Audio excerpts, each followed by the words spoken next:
Cinema ஆட்கள் இல்லாமல் சட்டமன்ற உறுப்பினர் மரியாதைக்குரிய பிரபாகர் அவர்கள் வந்திருக்காரு. அவர் பேசும்போது நான் சிரிச்சுக்கிட்டேன். என்னென்ன ஸ்கேம் பற்றி அவர் பேசினார். ஓட்டுக்கு பணம் கொடுக்காம யாராவது இருக்காங்களா? வாங்காமல் இருக்க எத்தனை பேர் இருக்காங்க? பொதுவாக எல்லா புகழும் இறைவனுக்கே அப்படின்னு தான் சொல்லுவாங்க. ஆனால் என்ன மாதிரி மேடையில் உட்காந்துருக்கிற மாதிரி சினிமா கலைஞர்களுக்கெல்லாம் எல்லா புகழும் அவங்க சொல்ல வேண்டியது வந்து ரசிக பெருமக்களுக்கு அப்படின்னு தான் சொல்லணும். நான் அவங்க இல்லைன்னா இங்கே யாருமே இல்லை.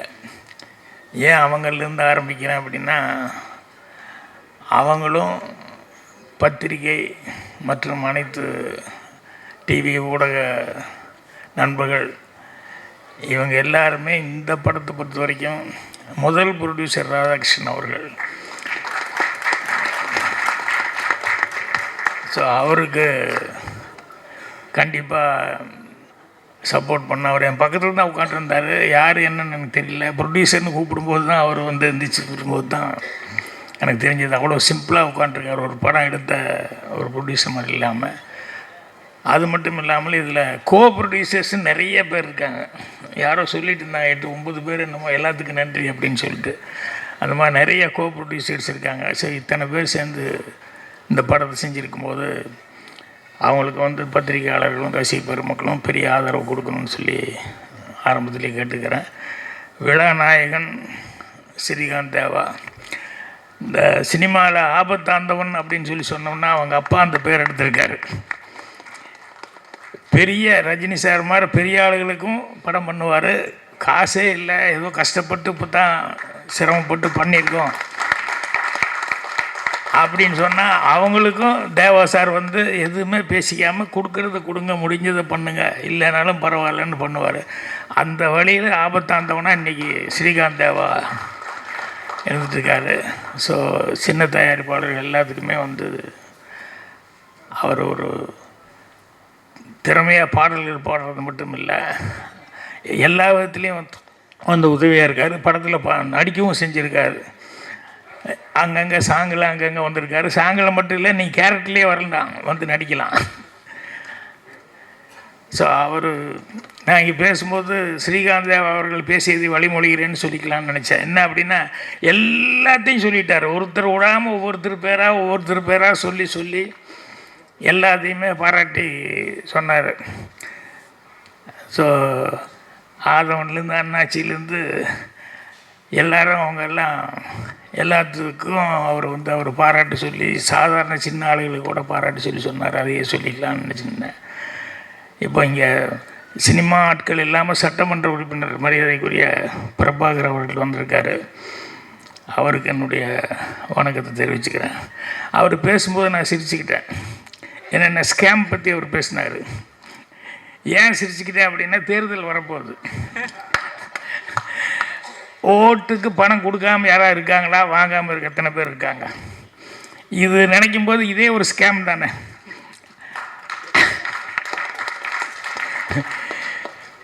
என்னென்னா,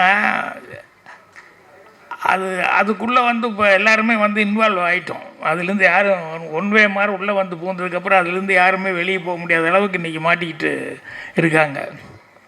சரி, அதை பற்றி பேசினோம்னா தேர்தல் நேரத்தில் அதை பற்றி பேசினா ரொம்ப இதாக போகும். அதனால் அதை நான் விட்டுறேன். இந்த ஸ்கேம் அப்படின்னு சொல்லி எல்லாம் பேசிட்டாங்களே, அதுக்கு என்னென்னா, சாதாரண ஆளை விட அதை பண்ணுறவனுக்கு வரை மூளை நிறைய வேணும். சாதாரண ஆளுங்க அதனால் பண்ண முடியறதில்ல. இந்த சுமைக்கா முதல்ல ஆரம்பத்தில் பேசும்போது நல்ல ஒரு வாசகம் சொன்னாப்புல. என்னென்னா, ஏமாறுறவங்க இருக்கிறதுனால ஏமாத்துறாங்களா, இல்லை ஏமாத்துறவங்க இருக்கிறதுனால ஏமாறுறாங்களா அப்படின்னு சொல்லிட்டு ஆரம்பித்தாப்புல. அதுதான் உண்மை. ஏன்னா எல்லோரும் பண்ணுறத வந்து எல்லாருக்கும் வந்து ஈஸியாக பண்ணிட முடியாது. அதுக்குன்னு ஒரு தனி மூளை வேணும்.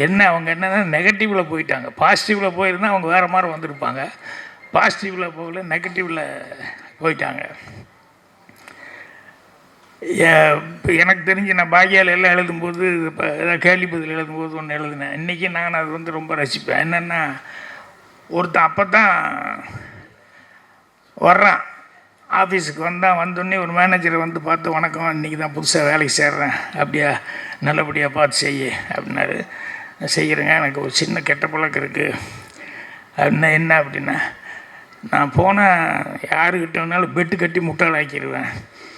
அது எனக்கு பெரிய கெட்ட பழக்கம். இப்போ விட்டா உங்களை கூட ஒரு 2 நிமிஷத்தில் முட்டாளாக்கிடுவேன்.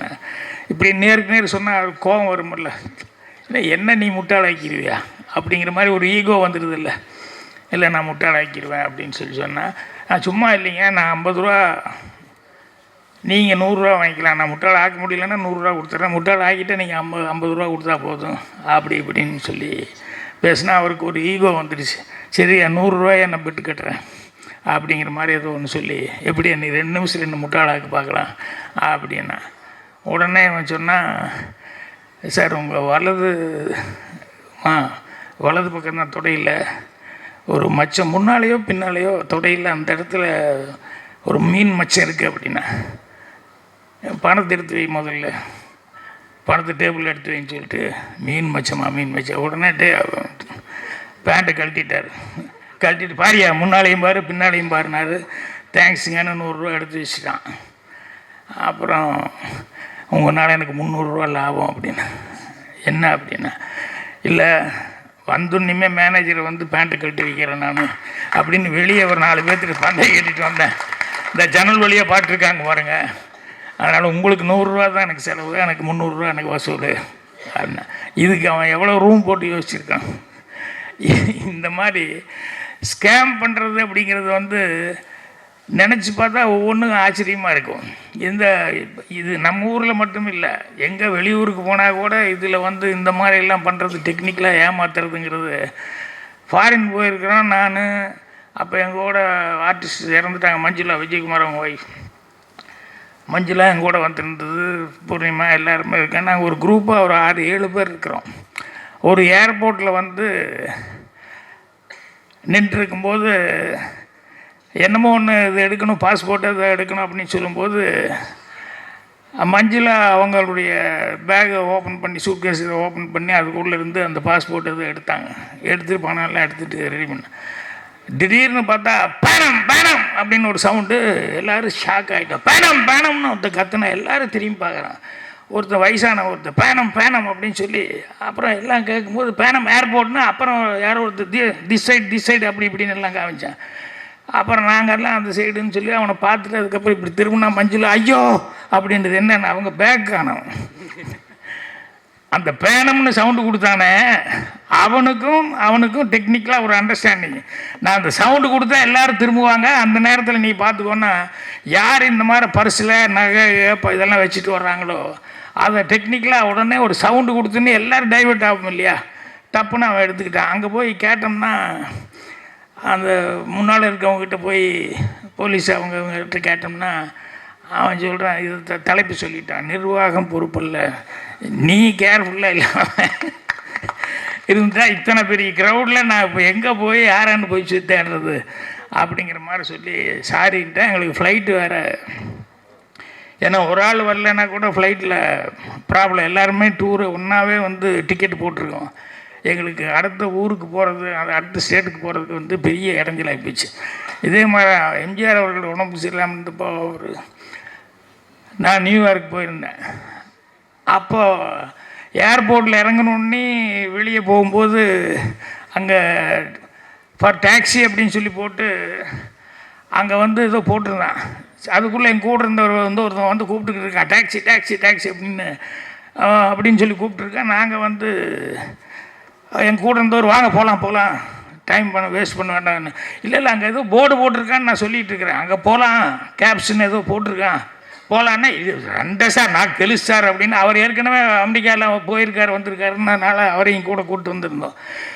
4 பேர் போய் ஏறிட்டோம், 5 பேர் போய் ஏறினோன்னு 5 பீப்புள் அப்படின்னு சொல்லிட்டு உடனே போகும்போது அவன் வந்து ஏதோ ஒரு $50 இவ்வளோ தானே, $50 தானே அப்படின்னு சொல்லிட்டு அவன் கரெக்டாக தான் சொல்லியிருப்பான், வாங்க அப்படின்னு சொல்லிட்டு ஏறிட்டோம். போனோடனே பனி வேறு கொட்டிக்கிட்டு அந்நேரத்துக்கு நெருப்பு மாதிரி போய் டபக்குன்னு காரில் ஏறி இறஞ்சிட்டோம். அங்கேருந்து ஹோட்டலுக்கு போனோம். போய் இறங்கணுன்னே $50 எடுத்து கொடுத்தோம். வாட் 50? இல்லை யூ ஒன்லி டோல்டு 50 அப்படின்னு. ஈச் 50. 5 பேர்த்துக்கு $250 கொடுத்துட்டான். ஏன்னா அமெரிக்காவில் இப்படி பண்ணுறாங்க. நம்ம ஊரில் நான் கேள்விப்பட்டிருக்கேன். ஐஸு பீச்சில் போய் வாங்குவோம் இல்லையா, எவ்வளோப்பா அப்படின்னா 50 பைசா, ஒன்று 50 பைசா அப்படிமா. சரி 50 பைசா தானே நான் வாங்கி வாயில் வச்சதுக்கப்புறம் காசு கொடுக்க போனேன், ஒன்று 50 பைசானா ₹1 50 பைசா அப்படிமா. என்னையா இப்படி சொல்கிறேன் அப்படின்னா, இல்லை ₹1 50. இங்கே பாரியா ஏமாத்துறான்னா உடனே கலபலப்பண்ணு ஒரு 5-6 பேர் பக்கத்து கடையிலேருந்து வந்துடுவானுங்க. என்ன பண்ணுறான்னு இதை பார்த்தோன்னே பயந்து வேண்டாப்பா காசு கொடுத்துட்றோம் அப்படின்ட்டுருவோம்.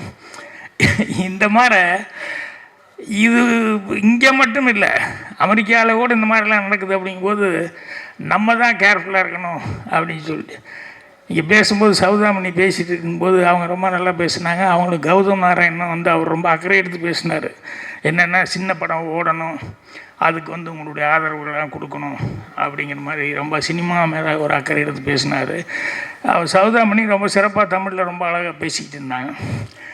அப்புறம் சென்சார் அப்படின்னு சொன்னோடனே எனக்கு ரொம்ப சந்தோஷமாக தான். எனக்கு சென்சார் கொஞ்சம் விவரமாக இந்த மாதிரிலாம் இருக்கிறது கொஞ்சம் நல்லது தான் அப்படின்ட்டு நான் ஒரு படம் தூரம் நின்று போச்சு. சென்சாருக்கு போனேன். சென்சாரில் வந்து ஒரு கட்டு அப்படின்னாங்க. நான் என்னடா கட்டு இதில் ஒரு கட்டுன்னு சொல்கிறாரு அப்படின்னு சொல்லிட்டு என்ன இல்லை ஒரு பாட்டில் வந்து சுலோச்சனா நீங்களும் ஒரு பாட்டில் வந்து பக்கத்தில் ஓடி வந்து நின்னீங்க, நிற்கும்போது அப்படி குதிங்கால் இப்படி டக்குன்னு தூக்குற மாதிரி ஒரு ஷாட் வருது, அதை கட் பண்ணணும். ஏங்க குதிங்கால் தூக்குறதுல என்ன இருக்கு? இல்லை அது கிஸ் பண்ணுற மாதிரி மீனிங் கொடுக்குது அப்படின்னு. கிஸ் பண்ணுறதை காட்ட முடியாது, அதுக்கு தானே அந்த மீனிங் கொடுக்குறதுக்காக அதை வச்சுருக்கிறேன்.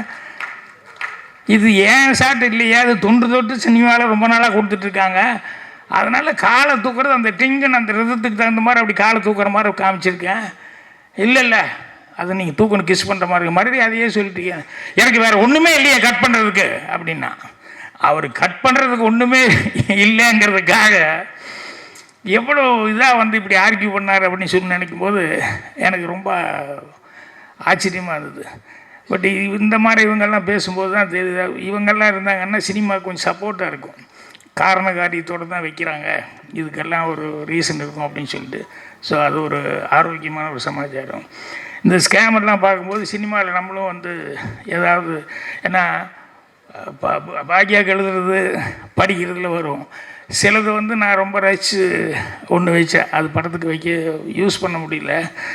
ஆனால் படத்தில் வந்து அதை வச்சேன்னா வடிவேலுக்காக அந்த காமெடி ஒரு படத்துக்காக யோசித்தேன். என்னென்னா ஒரு ஹோட்டலில் வந்து வடிவேல் அவன் வெளியூர்லேருந்து எங்கேயா வெளியூர் போய் பிழைக்க போகணும்னு சொந்த ஊர் விட்டுட்டு ஒரு பொட்டி தகர பொட்டி எடுத்து துணியெல்லாம் எடுத்து தகர பொட்டியோடு வருவான். வந்தால் ஒரு பிராமணால் கபேன்னு ஒரு ஊரில் புது ஊருக்கு வந்தவன் வந்து பார்க்குறான் பிராமணால் கபே. அப்படி பார்த்தோன்னே அந்த போர்டு பட்டியல் வச்சுருப்பாங்க இல்லையா, இட்லி தோசை அது இதெல்லாம் எவ்வளோ ஒன்று. அப்புறம் இட்லி நம்மக்கிட்ட இருக்கிற காசுக்கு 2 இட்லி சாப்பிட்லாம், அவ்வளோதான். இட்லி எவ்வளோன்னு பார்க்குறான், அது ஏதோ ஒரு ₹2 அப்படிங்கிற மாதிரி போட்டிருக்குன்னு வச்சுக்கோங்களேன். அதுக்கப்புறம் காஃபி ஒன்று, சரி ஒரு ₹1. அப்புறம் ஜோப்பில் காசு, சரி ₹3, அதெல்லாம் ₹3 செலவு ஒன்றும் தப்பு இல்லை அப்படின்னு சொல்லிட்டு போய் கடையில் உள்ளே உட்காந்தான். இவன் உட்காந்தோடனேயுமே சர்வர் வந்தார். அதுக்குள்ளே வந்து முதல்ல சர்வர் வந்தோடனேயுமே அந்த பந்தாவாக காமிச்சிக்கணுமில்ல, இவர் என்ன வாங்க வந்திருக்கான்னு. என்ன சார் சாப்பிட்றீங்க? முதல்ல கொஞ்சம் ஐஸ் வாட்டர் குடி, அப்புறம் யோசிச்சு நான் சொல்கிறேன் அப்படின்னு சொன்னோடனே அவன் போய் வாட்டர் கொடுக்க போயிட்டான் எரிச்சலோட. இவன் உட்காந்துருக்கும்போது எதிர்த்தாப்புல ஒரு குழந்தை, ஒரு 6-7 வயசில் ஒரு குழந்தை வந்து எதிர்த்தாப்புல வந்து உட்காந்தது. அட பாப்பா தனியாக வந்திருக்கியாண்ணா? ஆமாம் அப்படின்னுது. அப்போ சர்வர் வந்தா, என்னென்ன எனக்கு 2 இட்லி அப்படின்னாரு. உடனே அந்த குழந்தைய திரும்பி பார்த்தேன். குழந்தை எனக்கு 2 இட்லி அப்படின்னு சர்வர் போயிட்டான். பரவாயில்லையே மாமா 2 இட்லி, பாப்பாவை 2 இட்லியா அப்படின்னா சாப்பிட்டாங்க. அதுக்கப்புறம் வந்தான் சர்வர், எனக்கு ஒரு காஃபி அப்படின்னா. குழந்தைய திரும்பி பார்த்தா குழந்தை எனக்கு ஒரு காஃபி, பரவாயில்லையே எனக்கும், நானும் மாமாவும் காஃபி நீயும் காஃபி. அதுக்கப்புறம் போயிட்டான். அதுக்கப்புறம் பில்லு கொண்டு தான், பில்லு கொண்டு தண்ணி ₹6 எழுதி கொண்டு தான். இங்கே வாயா, வெளியே வேலைப்பட்டியலாம் பாட்டு தான் வர்றேன், இட்லிக்கு வந்து ₹2, ₹1, காஃபிக்கு ₹3 தானே போடணும் அப்படின்னு. குழந்தைக்கு குழந்தை யாரையா? எனக்கும் குழந்தைக்கு என்ன சம்மந்தம் அப்படின்னு. என்னம்மா அந்த குழந்தை திரும்பி யார் கூட வந்த? உடனே வடிவேல கை காமிச்சிச்சு, இந்த மாமா கூட தான் வந்தேன். இவன் ஏய் என்ன விளையாடுறியா அப்படி இப்படின்னு சொல்லி சொன்னேன். அது மாமா மாமான்னு கூப்பிட்டு இருந்தால இவ்வளோ நேரம் அப்படின்னு. அதுக்குள்ளே அங்கே சைடில் உட்காந்துருந்தவன் ஒருத்தன் அவன் வந்து என்ன அங்கே சட்டம் என்னென்ன பாருங்கள், குழந்தைய கூப்பிட்டு வந்தால் இட்லி வாங்கி கொடுத்தான், காஃபி எல்லாம் வாங்கி கொடுத்தோம். அப்போ கேட்டேன் எனக்கு குழந்தைக்கு சம்மந்தம் என்ன, இதே வேலையாக சுற்றுறானுங்க. போன வாரம் இந்த ஹோட்டலில் ஒருத்தன் அப்படி தான் நிறைய வயிறு நிறைய சாப்பிட வச்சுட்டு இப்படி பண்ணிட்டேன், இந்த ஹோட்டலில் அப்படி தான்ண்ணா. மாவாட்டுறதுக்கு ரெடி பண்ணுங்க, இருறா உடனே மாவாட்டுறதுக்கு ரெடி பண்ணுன்னு சொல்கிறீங்க, தொலைது விடு நான் காசு கொடுத்துறேன்னா அந்த குழந்தைய பார்க்குறேன். அது பாட்டில் இது எந்திரிச்சு மூவ் பண்ணிட்டுருக்கு. வேறு வழி இல்லாமல் சரி பில்லை கொடு அப்படின்னா பில்லை கொடுத்தா 9. என்னடா 9 ரூபாய்க்கு கொடுக்குற, இப்போ தானே 6 ரூபா சொன்னேன், நான் 2 இட்லி 1 காஃபி, குழந்தை 2 இட்லி 1 காஃபி, இப்போ 9 ரூபா கொடுக்குறேண்ணா. பார்சலுக்கு யார் கொடுப்பாண்ணா, பார்சலை யார் தான் அந்த குழந்தை வாங்கிட்டு போகுது பாருண்ணா. அதுக்குள்ளே அந்த குழந்தை வாங்கிட்டு போயிடுச்சு. இவன் நேரம் வந்தான், கடைக்காரங்கிட்ட கொடுத்துட்டு வெளியே வந்தான். அது இப்படியெல்லாம் இருக்காங்களே அப்படின்னு சொல்லிட்டு யோசிச்சுட்டு அப்படியே ஒரு சிகரெட் வாங்கி பற்ற வைக்கும்போது அப்படின்னு ஒரு அம்மா கூப்பிடுறாங்க. இந்த குழந்தை தான் பக்கத்தில் நின்றுருக்கு. யார் இன்னைக்கு கிடைச்சானா, ஏதோ அந்த எழுச்சி வாங்கி தான் கிடைச்சா அப்படின்னு அந்த குழந்தை சொல்லுது. இவனுக்கு ஒரே எரிச்சல், நல்ல அம்மா நல்ல குழந்தைய பெற்று வச்சுருக்கா அப்படின்னு சொல்லிட்டு அப்புறம் அந்த அம்மா கூப்பிடுது வாண்ணா. இல்லை மத்தியானம் யாராவது கிடைப்பாங்களா பார்க்குறேன், நல்லா இன்றைக்கி ஏதோ இதெல்லாம் மோர் குழம்பெல்லாம் போட்டிருக்கேன் சாப்பிட்டு வந்துடுறேன். மத்தியானம் இதே வேலை இதே ஹோட்டலுக்கா அப்படின்னு நேராக கடைக்குள்ளே போனேன். கல்லாப்பட்டியில் கூப்பிட்டு என்ன அது காலையில் எங்கிட்ட இப்படி சொன்னான் அந்த பொண்ணு, மத்தியானம் இதே வேலையை, மத்தியானம் இது என்ன இதெல்லாம் உனக்கு தெரியாது தெரியும்ண்ணா. பின்ன நீ ஒன்றுமே சொல்லி என்ன, எனக்கு தேவை காசு தானியா, அது எப்படி ஏமாத்தினா எனக்கு என்ன, எனக்கு வேண்டியது காசு தானே அப்படின்னு.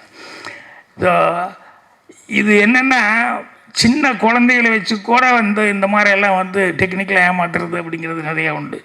இதே மாதிரி அவன் அடுத்த ஊருக்கு போகிறான், அடுத்த ஊருக்கு போனோம்னா இன்றைக்கி நமக்கு ஹோட்டலுக்கு சரியாக வராது, பேசாமல் டீ கடையில் வந்து நம்ம எதாவது பண்ணிக்குவோம் அப்படின்னு சொல்லிட்டு அந்த டீ கடையில் வந்து போய் உட்காந்தா ஒரு டீ அப்படின்னு சொன்னால் ஒரு வடை வாங்கினேன், டீயும் வடையும் வாங்கி வந்துட்டு முன்னால் பெஞ்சில் உட்காந்தேன். அப்படி பார்த்து சாப்பிட்லான்னு போகும்போது சட்டான ஒரு சைக்கிள் வந்தது, பிரேக் அடிச்சது நின்றுது.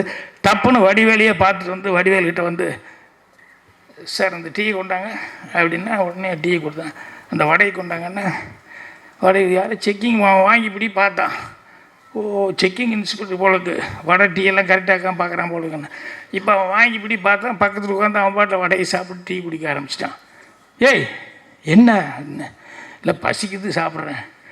ஏடா பசிக்கிறது நீ வாங்கி சாப்பிட வேண்டியதாண்டா, இதை என்கிட்ட வந்து நீ வாங்கி டெக்னிக்கலாக இப்படி சாப்பிட்ருக்க அப்படின்னு சொல்லிட்டு என்ன இழிச்சு வாய நினச்சேன்னா உடனே அவன் சைக்கிளை பூட்டி சாவி எடுத்து ஜோப்பில் போட்டு பார்த்துட்ற மகனே நீ எப்படி காசு கொடுக்காம போ அப்படின்னு. அவன் பாட்டில் எல்லாம் சாப்பிட்டான், கையை தட்டினான், அவன் பாட்டில் போயிட்டான். என்ன முழிக்கிறான் அவன், என்ன அது அப்படின்னு சொல்லிட்டு அப்புறம் கடைக்காரங்கிட்ட கேட்குறான், ஏங்க என்னங்க இது, அவன் ஒரு வடை டீக்கு வந்து சைக்கிளே விட்டுட்டு போயிட்டானா என்னங்க இது அப்படின்னு சொல்லும்போது நான் சாவி வேணலாம் போட்டு வச்சுனேன். இல்லைங்க அது திருடிட்டு வந்த சைக்கிளு, சாவி யார் வச்சுருக்கான்னு அவனைத்தானே குடிப்பானே கிறகத்தைன்னு சாவி தூக்கி போட்டான். உடனே இன்னொருத்தன் வந்தான், அங்கே வந்து நீ சாவி எடுத்து சைக்கிளை திறந்தான். அவன் பாட்டில் போனேன். யோ திருட்டு சைக்கிள்னு சொல்ல அவன் பாட்டில் போயிட்டான். இவன் கடைக்காரங்கிட்ட கேட்குறான், ஏங்க அவன் பாட்டு திருட்டு சைக்கிள்னு சொல்ல போயிட்டே இருக்கான் என்னென்ன. இல்லைங்க முன்னால் வந்தான் விட்டாமா, அவனை இவனு கூப்பிட்டு பாருங்க 2 பேரும் ஒன்றா சைக்கிளில் போகிறாங்க பாருங்க, 2 பேரும் ஜோடியாக போயிட்டுருப்பாங்க. இந்த ஊரே சரியில்லையா அப்படின்னு சொல்லிட்டு வடிவேல் அடுத்த ஊருக்கு போவோம் அப்படின்னு.